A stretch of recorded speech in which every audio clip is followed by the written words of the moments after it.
जय हिंद दोस्तों, स्वागत है आप सभी का एक बार फिर से आपके अपने YouTube channel Saraswati classes short hand में। आज की डिक्टेशन रहेगी 80 शब्द प्रति मिनट की गति से। डिक्टेशन स्टार्ट होगी 5 सेकंड बाद। जम्मू के अखनूर में रक्षा मंत्री राजनाथ सिंह ने पाकिस्तान को चेताते हुए जिस तरह उससे गुलाम कश्मीर से आतंकी ढांचे को समाप्त करने के लिए कहा, उससे यह साफ है कि वहाँ अब भी आतंकियों को पाला पोसा जा रहा है। इसे रक्षा मंत्री ने यह कहकर पुष्ट भी किया कि भारत के पास इसके प्रमाण हैं कि सीमा पार आतंकियों के ट्रेनिंग कैंप के साथ लॉन्च पैड भी कायम हैं। हालांकि पाकिस्तान को इसके पहले भी समय समय पर चेतावनियां दी गई हैं, लेकिन वह अपने कब्जे वाले भारतीय भूभाग से आतंकी ढांचे को समाप्त करने के लिए तैयार नहीं। इस आतंकी ढांचे के कायम रहने का मतलब है सीमा पार से आतंकियों की घुसपैठ और जम्मू कश्मीर में आतंकी हमलों का खतरा बने रहना। पाकिस्तान से लगती सीमा पर तमाम चौकसी के बाद भी सीमा पार से जिस तरह जब तब आतंकियों की घुसपैठ होती रहती है, वह गंभीर चिंता की बात है। जब पाकिस्तान से लगती सीमा भारत की सुरक्षा के लिए खतरा बनी हुई है, तब यह शुभ संकेत नहीं कि बांग्लादेश से सटी सीमा भी भारत के लिए चिंता का कारण बन रही है।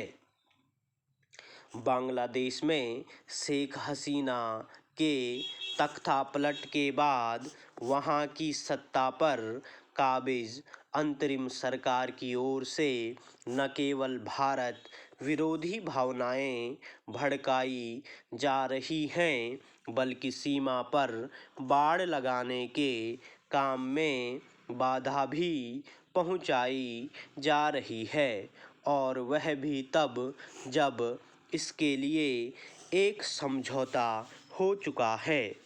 इसी समझौते के चलते ही सीमा पर बाड़ लगाने का करीब 80% काम हो चुका है। अब बांग्लादेश बाड़बंदी पर आपत्ति जता रहा है और इसी सिलसिले में गत दिवस उसने भारतीय उच्चायुक्त को तलब किया। इसके जवाब में भारत ने भी ऐसा ही किया, लेकिन लगता नहीं कि बांग्लादेश सीमा पर भारत के समक्ष जानबूझकर समस्या पैदा करने से बाज आने वाला है। बांग्लादेश बाड़ लगाने के समझौतों का सम्मान करने के बजाय उसकी समीक्षा करने की बात कर रहा है। वह उन स्थानों पर कटीले तारों वाली बाड़ लगाने का खास तौर पर विरोध कर रहा है, जहां से बड़े पैमाने पर घुसपैठ और तस्करी होती है। इस संदर्भ में वह वैसे ही कुतर्क पेश कर रहा है जैसे सीमा सुरक्षा के भारत के प्रयत्नों पर पाकिस्तान करता रहता है। हैरानी नहीं कि यह बांग्लादेश से पाकिस्तान की हालिया नज़दीकी का असर हो। भारत इसकी अनदेखी नहीं कर सकता कि बांग्लादेश की अंतरिम सरकार किस तरह पाकिस्तान से संबंध सुधारने के साथ उसे ज़रूरत से ज़्यादा भाव दे रही है। भारत को यह देखना होगा कि कहीं ये दोनों देश मिलकर उसके खिलाफ कोई ताना बाना तो नहीं बुन रहे हैं। भारत के लिए यही उचित है कि वह पाक बांग्लादेश के संभावित गठजोड़ से सावधान रहे। स्टॉप। दोस्तों, ये डिक्टेशन सीरीज़ की 42वीं डिक्टेशन है और डेली डिक्टेशन के लिए अगर अभी तक आपने चैनल को सब्सक्राइब नहीं किया है तो चैनल को सब्सक्राइब करना ना भूलें। धन्यवाद।